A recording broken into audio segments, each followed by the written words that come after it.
Hello, my name is James D. Taylor, Jr.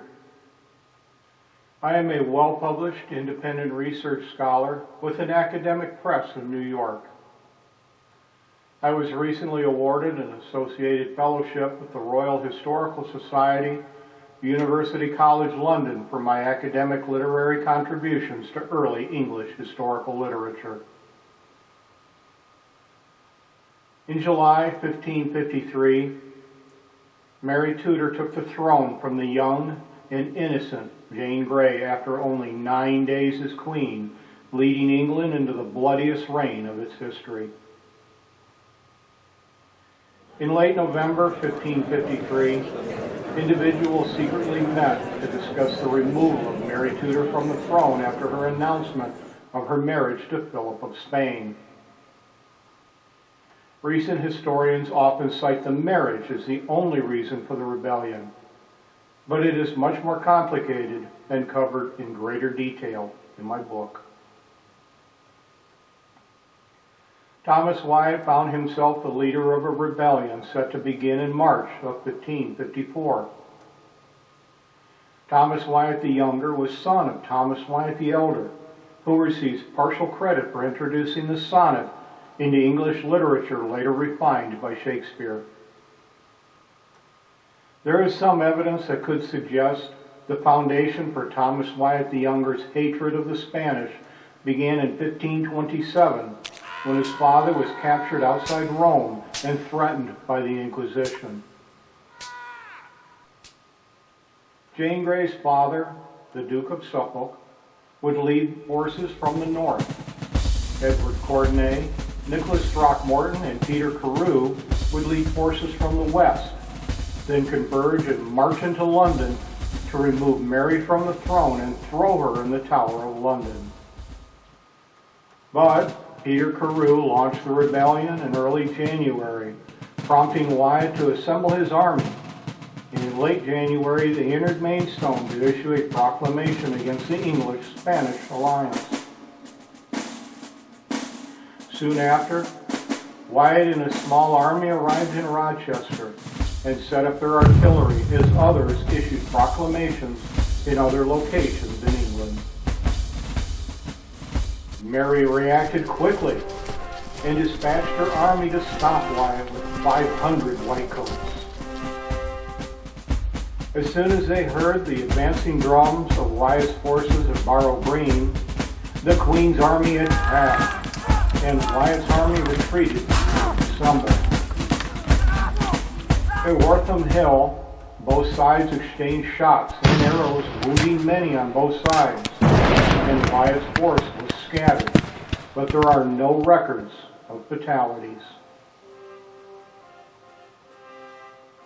The following day, the Queen's army arrived outside Rochester, and as soon as artillery was in place, a single warning shot was fired into Rochester.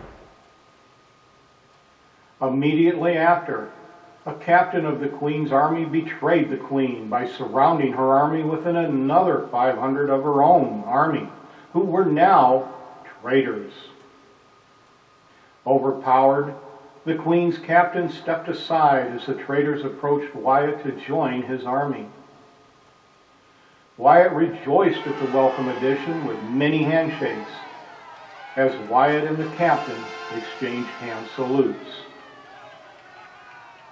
Wyatt, now with an additional force, departed Rochester, but first removed several cannons from ships anchored there, unaware that by February 1st, Suffolk was unable to secure additional support in the north and fled in disguise, hoping to avoid capture, but was captured hiding in a hollowed-out tree.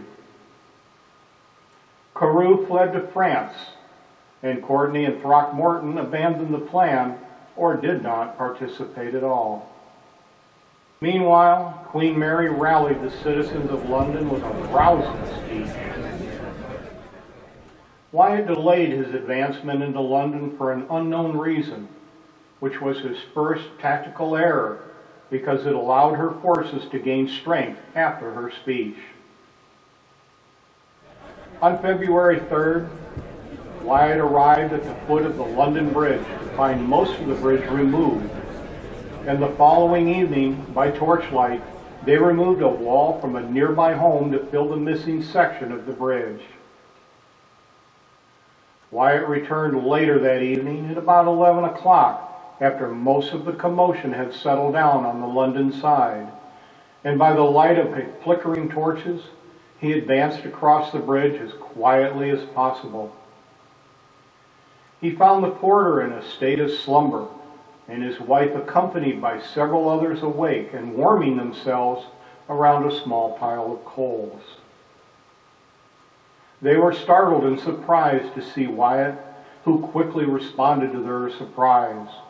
"As you love your lives, sit you still, you shall have no hurt." They were so glad of that assurance that they did just as they were told and remained quiet as Wyatt and his men proceeded as far as the drawbridge. Wyatt sat and listened for quite some time, reviewing the artillery and flurry of activity, then returned to his men undetected and informed them, "This place is too hot for us," and abandoned the plan of attempting to cross into London at that location. They proceeded along the Thames River, but at each bridge they found them missing and could not cross the Thames with artillery, horses, and supplies without a barge. On February 6th, with the help of an old barge they stole, Wyatt fabricated a bridge and finally crossed over at Kingston upon Thames. By that point, Wyatt had lost many of his men to desertion because of hunger, cold February weather, broken artillery cartwheels, and fearing for their lives, deserted at the first opportunity. The remaining cold and tired men marched in the miserable freezing and raining weather to finally arrive outside of London following day to find a strong Queen's army waiting for them near St. James. Wyatt and the Queen's forces met as the artillery thundered alike on both sides, splitting Wyatt's forces. Artillery echoed throughout London as the Queen's army attacked with shots, arrows, and pike bowls, further splitting Wyatt's forces, who found closed gates to London and no additional hoped-for support. Several rare and illuminating accounts from the time are shared in the book about the panic that Wyatt's forces had caused in London. Having fewer than 100 men, Wyatt surrendered less than a mile from the Tower. He finally entered the city of London, not as a conqueror, but conquered.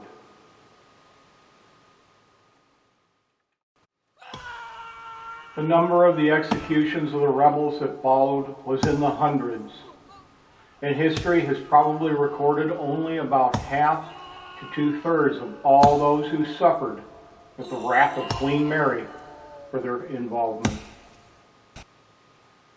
Colorful accounts at the time mentioned that anywhere one went, the hacked up and mutilated bodies of the executed hung and smelled foul.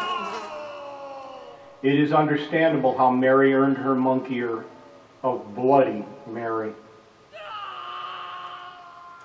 It is so unfortunate that among the hundreds of brutal executions, the young and innocent Lady Jane Grey was among them, not because of her own actions, but of her father's involvement. Wyatt was convicted of treason and beheaded on Tower Hill. This book is the product of many years of research, in which I reviewed all surviving historical documents and accounts, especially from the period. As with researching material for Edward Courtenay, I was intrigued by references made to missing or altered documents.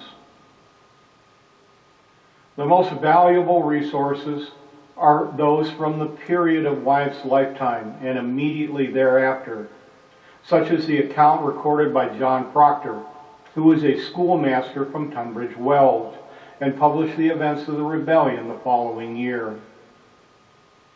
His account is a valuable asset in comparison to those of other historians who do not offer as much detail.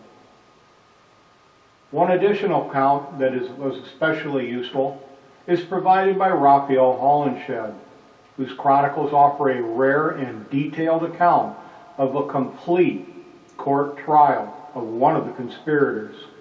It is included in this edition.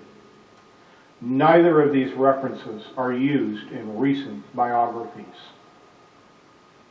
Thank you.